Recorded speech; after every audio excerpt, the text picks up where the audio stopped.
Institucionet përgjegjëse për zbatimin e ligjit kanë rritur ndjeshëm funksionin ndaj hetimeve që lidhen me krimet zgjedhore. Në një deklaratë për media, kryekomisioneri Ilirian Celibashi theksoi se pritet që në ditët në vijim të bëhet publike informacione të rëndësishme që lidhen me raste të dyshuara të shkeljeve në procesin zgjedhor. Për çështjet që lidhen me hetimin penal janë përgjegjës dhe ata e din shumë mirë qoftë SPAK që prokuroria e përgjithshme për të dhënë informacione. Kam përshtypjen që nga dhënë mjaftueshëm informacion për sa mund të japin në lidhje me hetimin e veprave penale në fushën e zgjedhjeve. Ndoshta në ditën e vijim mund të ketë informacione më konkrete dhe më të detajuara, por qartësi duket që ka vëmendje të shtuar në lidhje me këtë problematikë. Dhe kjo është gjë e mirë, pozitive, mendoj unë. Ndërsa ajo përgjigj interesimit të gazetarëve mbi kontratën lobimit Partisë Demokratike në Shtetet e Bashkuara, Celibashi sqaroi se subjekti politik në fjalë ka ende kohë për të dorëzuar dokumentacionin përkatës në Komisionin Qendror të Zgjedhjeve. Këtë subjekt, por edhe për çdo subjekt tjetër që të depozitojnë në Komisionin Qendror të Zgjedhjeve në këtë moment dokumente të cilat tregojnë mbi të ardhurat dhe shpenzimet e tyre si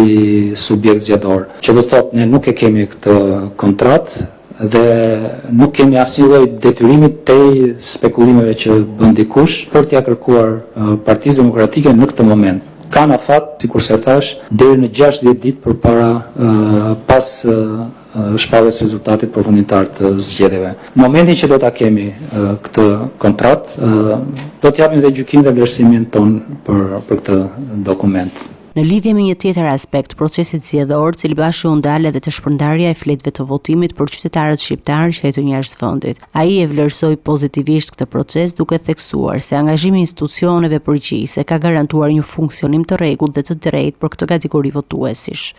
Procesi i shpërndarjes dhe i dorëzimit të fletëve votimit është duke shkuar relativisht mirë. Nuk kemi probleme të mëdha në gjykimin dhe vlerësimin tim. Edhe nga raportimet që marrin nga partitë politike, rastet janë sporadike, nuk kemi një sistem i cili po dështon. Kemi një sistem i cili funksionon, por ka probleme